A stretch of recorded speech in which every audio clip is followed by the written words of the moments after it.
Friends, every week, we work hard to bring you terrifying animated horror stories. If you enjoy our channel's tales, don't forget to subscribe and hit the bell icon so you never miss our latest videos.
Or LABUBU.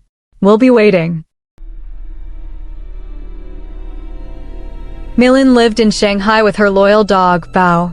She was originally from a small village, but after her father's death, she moved to the city to support her mother and younger sister. Milin was gentle, sweet, and loved her job at a toy shop. Dolls were her passion. Her apartment was filled with unique dolls collected from around the world. One day, the shop received a limited edition shipment of LABUBU dolls. They sold out instantly, but Milin had secretly kept one aside for herself.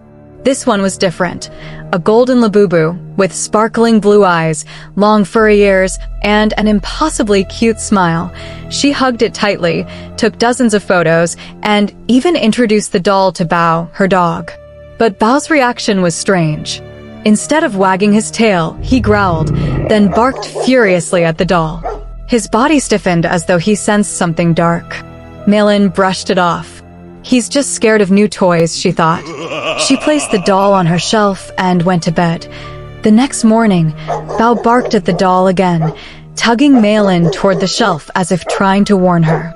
Frustrated, she locked him in the bathroom before leaving for work. That day at the toy store, Malin was unrecognizable.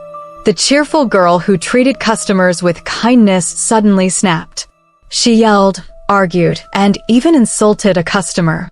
Her boss, shocked, fired her on the spot. Confused and humiliated, she returned home in tears.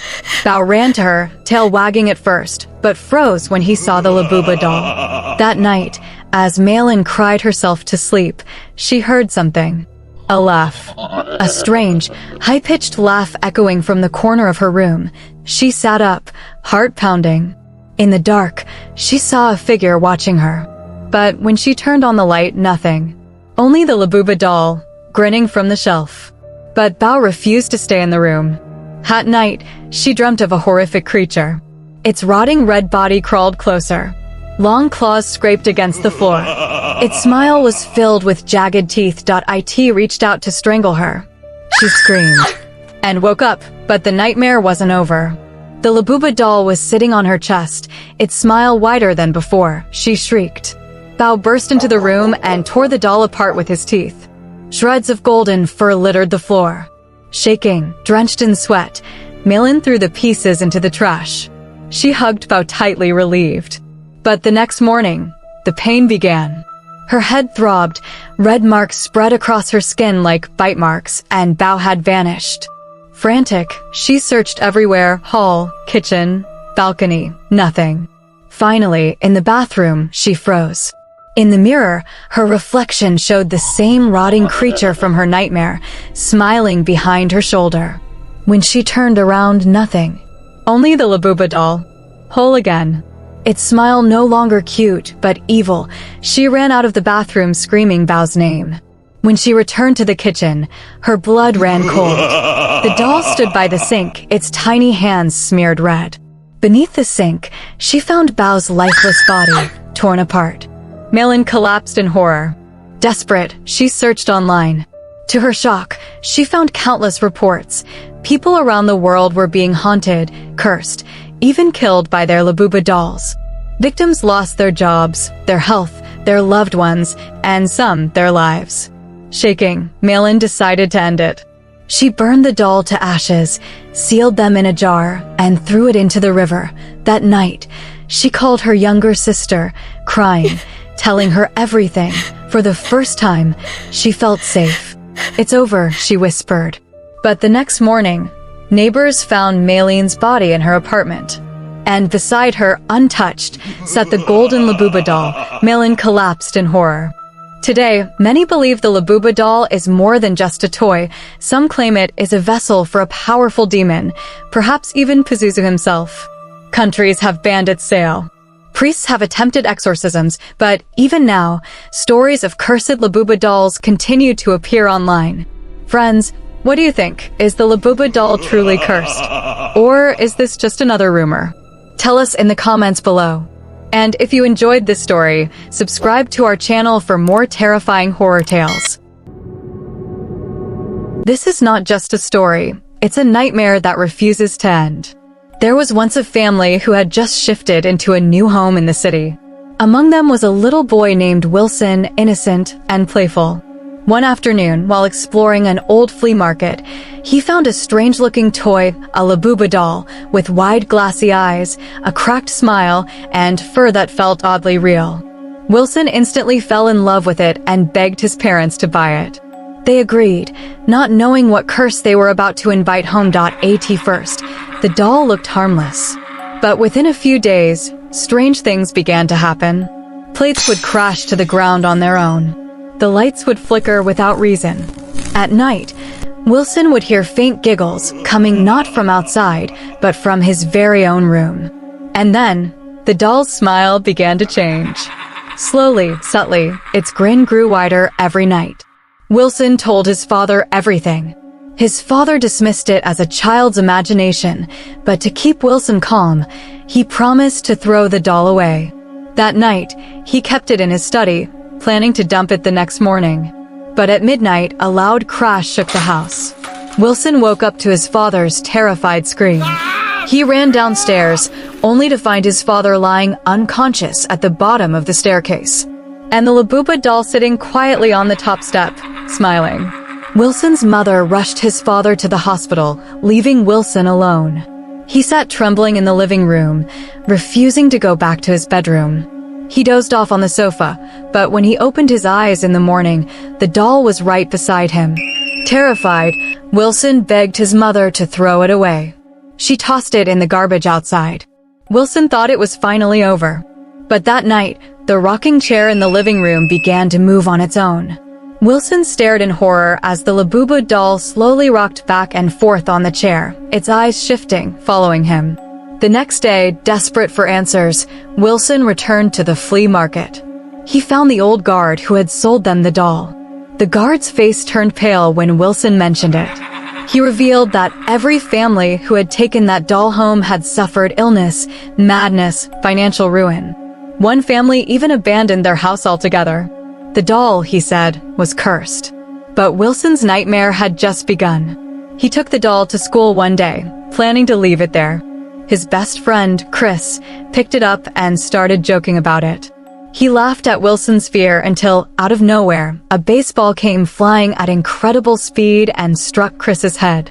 He collapsed instantly. The sharp edge of a broken metal rod pierced his skull. Chris died on the spot. Everyone believed it was an accident. But Wilson knew the truth. The doll had claimed another victim. That night, Wilson tried to destroy it. He tore it apart, burned its pieces, and buried the ashes. But when he returned to his room, there it was sitting on his bed. This time it laughed. A hollow, bone-chilling laugh that echoed through the walls. The next morning, Wilson's body was covered in bite marks, as if something had gnawed at him during the night. His parents, now terrified, called a priest. The priest took one look at the doll and froze. He whispered that it was not a toy but a vessel, an object carrying an ancient, evil entity. He performed a ritual and sealed the doll inside a heavy iron box, burying it deep underground near the market. For the first time, Wilson's family felt safe. They moved away, leaving their home and city behind. But the next day, news spread that the priest had died in a sudden car accident. Wilson never saw the doll again. Yet, even today, he dreams of its smile, growing wider and wider, laughing at him from the shadows.